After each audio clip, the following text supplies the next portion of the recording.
But I do have a couple of questions, Sure. and these questions are stemming from the feedback that we've gotten over the years.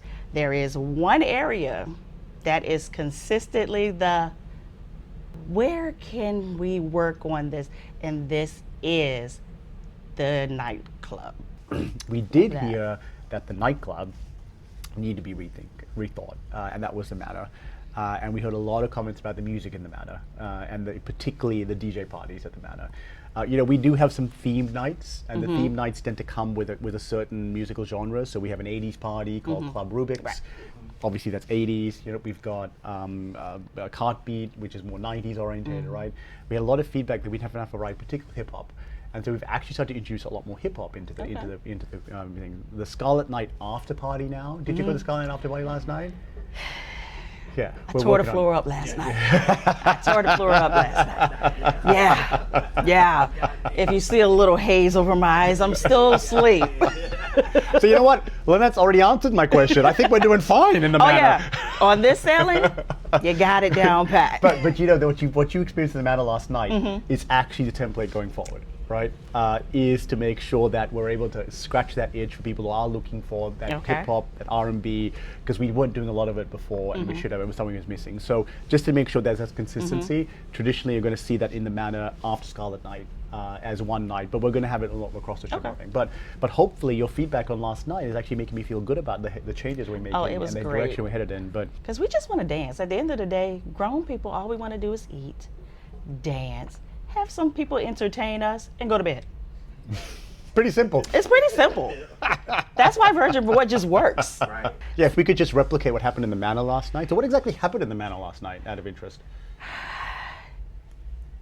As the DJ, she's probably going to have the best point of view on it.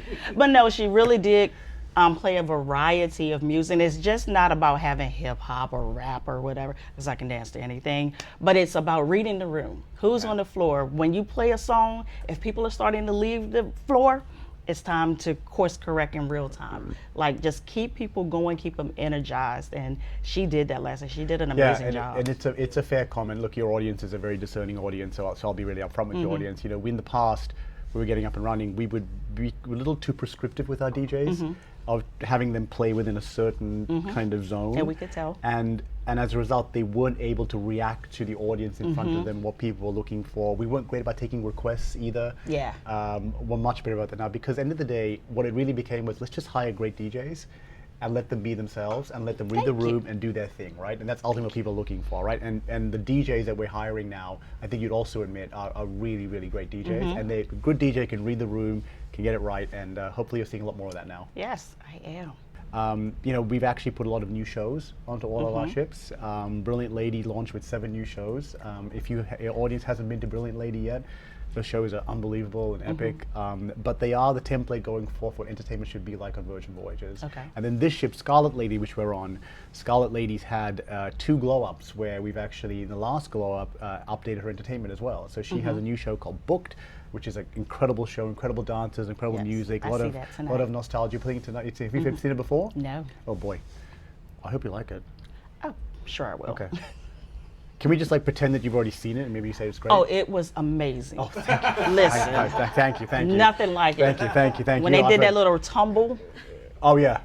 Yeah, They nailed yeah, it. Yeah, it's a great show, and I'm glad you liked it. I'm glad you liked Okay. it. But anyway, you'll see Book tonight, and I think you'll see within that we are investing in entertainment, looking at making entertainment better, because it was fair feedback. But the thing I'm really proud of is the feedback we've been getting in the last year or so has been that, yes, entertainment wasn't before, but you probably have the best entertainment at sea now, which is really, really something that makes me love proud, that. because it is one area of our experience that we know we had to invest in and do a better job, and I think the feedback is entirely fair.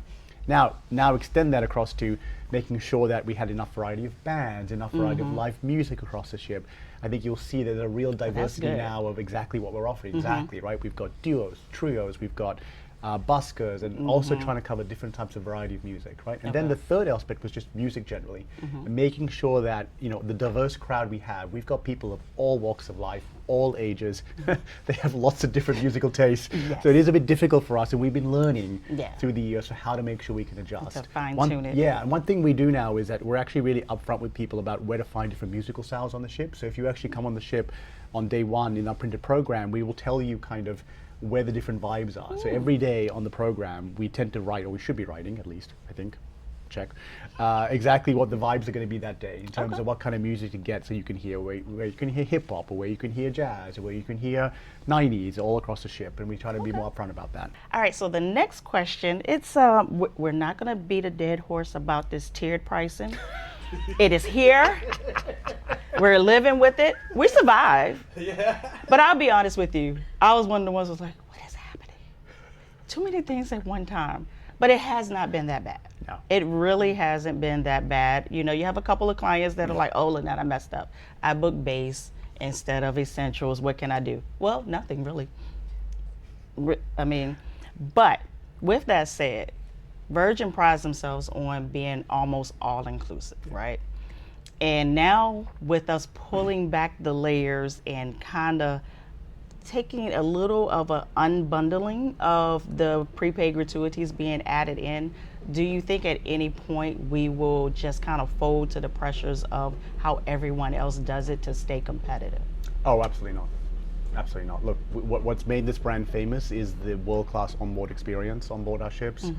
The fact that we include more than everyone, and again, what we include in our fares, in my opinion, are just the right thing to do. This isn't about, you know, what makes sense, what can we make the most money on. It makes sense that you should have Wi-Fi in your voyage fare. It just makes sense, right? People are connected nowadays. Wi-Fi is a basic human right at this point, right? We should have Wi-Fi. It makes sense to me that there should be still and sparkling water in all of our cabins across all of our ships, right? That one I love in particular because there's such a great benefit of that, of reducing plastic water bottles. So again, it's not about trying to sell you plastic water bottles, right? It's about saying, how can we reduce our impact? So giving still and sparkling water, just a natural thing to do. Especially dining is included in all of our fares. Again, for me, just the right thing to do. We should have great food across all of our ships. You shouldn't have to pay more for better food. It makes no sense to me that we should include a certain amount of food and then say, well, if you want better food, let's charge you some more, right? Agreed. You want a steak, let's charge you some more. If you want to have steak on our ship, go ahead, have as many steaks as you like. Within reason, please. Let's eat responsibly. Right. But you know, like, these are things that I feel are just very natural things to do, right? So when I hear the comments and the fears, and I get it, I totally understand why people would say, are you changing? What does this mean? Is this a slippery slope to becoming commoditized just like everybody else, right? And be generic just like everybody else? And I'd say to everyone respectfully, absolutely not. And I'm very committed to that, right? So what does that mean specifically, if we can just talk directly to your audience? It means that when you buy a drink on board Virgin Voyages, it includes gratuities, includes taxes, includes all those things. We're not looking to nickel and dime your clients, we're looking to charge them. It means when you take a bag of popcorn on board our ships, it's free and we're not charging gratuity for it, right? You want some ice cream, it's free, there's no gratuity added on top of that, right? That is the heart of what's made us famous. That is the heart of why people love this brand, and that's never going to change, right? My commitment to you and your audience is actually the fact that we're going to keep investing in the brand. We're going to keep making things better. We're going to have more food concepts, more restaurant concepts. So we're updating all the menus. That's who this brand is, and that'll never change. So for all of you that have your doubts, I'd say please respectfully come back, give us a go. I think you're going to find that nothing has changed at Virgin Voyages. All we've done is slightly modify the way you book to make sure there's a bit more transparency in where your fare was going and how much of that was going to prepaid gratuities. We highly encourage the prepaid gratuities up front because it just takes away a headache. It just gets rid of it. You can either do it when you book, or you can do it sometime before you sail. Either way, take care of it. It's all taken care of. And Lynette, I'm sure, can help you and explain that to you. But that's the only real big change. If you like booking us the way before, you book Essentials. Which Essentials, it's called Essentials because it's essentially the same thing as before.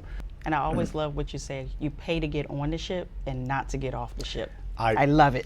Yes. I use it all the time. Yes. A sailor told me that once, actually. Okay. One of the reasons I love Virgin Voyages is that you pay to get on, you don't pay to get off the ship, right? And how many of us have been to travel experiences where we came in at one price and we left at a completely different price because we nearly bought double. Yeah, you know, and again, this is, again, for me, it should just not work that way. The right thing to do is to include the things we do in our fare, not create the surprises. Look, you and your audience, you don't want to have an experience where you're nickel and dime to death, right? You want to feel glamorous. You want to feel glamorous, like it's the word, right? I want people to feel glamorous on board. It's not glamorous to have to go up to the buffet area and fill up a plastic water and then bring it back down to your cabin because there's no water in your cabin, right? Still sparkling water. It's in your cabin waiting for it. You can refill as many times as you want. Press the button on the tablet, we'll refill it as many times as you want. Those are these little luxuries that I think people forget. Yes. What makes this brand special, but there's something that I'll never forget because I know that's what makes the brand special, and so rest assured, nothing's changing. Yeah. All right, so loyalty status. That was another question that they had. Um, as you know, people fall in love with brands. They fall out of love with brands. Brands change, and then everybody says, I'm not going to go there no more. I want to go somewhere else. And this was a recent thing that happened with another brand. Right. What would Virgin consider doing to entice those people that are not so happy at home and to try out Virgin Voyages? We have our loyalty status match program that we have, which is an active program where if you've got status with another cruise line, you can bring that status across to us and get access to loyalty benefits from your first sailing with us. That means you get access to things like laundry and cocktail hours, and the number one benefit that people love is the free coffee. You get access to free coffee, which people love. We actually do right now, I don't know when the video will publish, but right now we're actually having a status match that includes airlines and hotels, anyone with loyalty anywhere, because as we entered the new year, one of the things that Richard and I talked about was that we felt like, Richard said to me, and Richard obviously, he's a wonderful guy and such a visionary. And he said to me, the world needs more Virgin Voyages. And we said, well, one of the ways we could do that is by just opening up our loyalty match to anything, to anyone in an airline or hotels. So if you've got status there. Now, by the time we publish, maybe we would have ended it already, but look out for it, because we will have it occasionally out there. We might even be bringing it back. Okay. But check out virginvoyages.com, talk to your first mate, talk to Lynette. She'll have all the information at the right time. But even if you don't have status somewhere else, I'll say one of the things you do is build status with us. We're very generous in terms of how we build status with us. On your third sailing, you get access to loyalty benefits. On your fifth sailing, you get access to our top tier. And so it's not a lot of sailings to get that. A lot of people actually say to me, the benefits we provide after 3 sailings or 5 sailings are equivalent to the benefits you just sail 20 times or 30 times on other cruise lines to get. But you probably know more, because apparently you do sail other cruise lines. So I'd welcome your opinion on that. Is it true? I'm sorry, yes. So one of the hot questions that my people had is, now that Virgin is so popular, I think we had something to do with that. You did. Thank you. Not sorry. Sorry, maybe. And when they went to New York and did the few sailings out of New York, I think it made people spoiled, because they were like, oh, we can get there easily. All of us from Virginia, New York, Philly, everybody could just get there. But the timing, by the time they said we could get there, it was sailing out and going somewhere else. Will there be another lady ship, or will there be like a rotation of ships in different ports at different times, just to hit those hot spots? Yes, so look, the New York area is an important market for us. I was really glad the Brilliant Lady was actually the first place we called into the US, was with Brilliant Lady in New York. New York is a big part of our deployment plan going forward. Valiant Lady's up in New York later this year. So there'll be different ships coming through New York on a regular basis. So all of those in the Northeast, rest assured, New York is part of our deployment plan. We just have to work out how to best fit it in. But Valiant, I believe, is coming there in March or April of 2026, I believe. And so we're always going to work out how best to get New York into our pattern.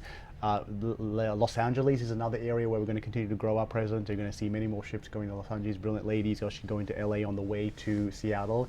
And the other place is San Juan. We have some fantastic itineraries out of San Juan, and San Juan is an easy flight out of New York. You can get on one of our ships in San Juan. Valiant Lady's there right now, sailing into wonderful places in the Southern Caribbean. So there's a lot of great itineraries now. And look, one of the great things about having all 4 ships in the water now, Lynette, is that there is an itinerary and a destination for everybody. You want to sail us out of New York by driving to the port, there's an opportunity to do that at some point in the year. Right? You want to get on a plane and go on a sailing out of San Juan, we're in San Juan all through the winter. You want to go on a 10-night sailing out of Miami, there's an option for that now, right? So there is a sailing for everybody now on Virgin Voyages, and that's what's so exciting about 26, and looking forward from here, we feel very, very good about where we are. Okay. Wonderful, wonderful interview, and thank you so much for agreeing to be on the channel again. And this is probably not going to be the last time. Well, I hope not. And hopefully I'll be here next year for the spectacular soiree, and that means you have to book your stuff through me. And on that note, straight from the VA, the dirty, dirty South, 2 up, 2 down. Holla!